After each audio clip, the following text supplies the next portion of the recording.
নানা সময়ে বিভিন্ন বিতর্কিত অবস্থানের কারণে জাতিসংঘ সহ বিভিন্ন মানবাধিকার সংগঠন বহুদিন ধরে পুলিশের বিশেষ বাহিনী র্যাব বিলুপ্ত করার আহ্বান জানিয়ে আসছে।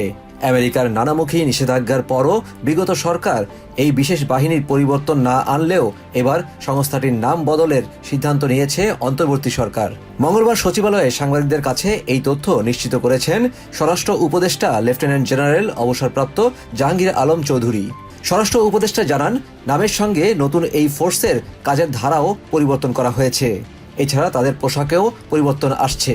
ইতোমধ্যে সিদ্ধান্ত নেওয়া হয়েছে, এসআইএফ সদস্যদের নতুন পোশাকে দেখতে পাওয়া যাবে বলেও জানান তিনি।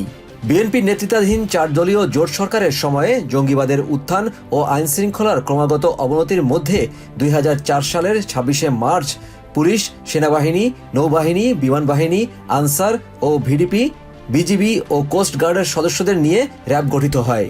পরে ক্রসফায়ার ও বন্দুকযুদ্ধের নামে শত শত বিচার বহির্ভূত হত্যার অভিযোগ ওঠে এই বাহিনীর বিরুদ্ধে।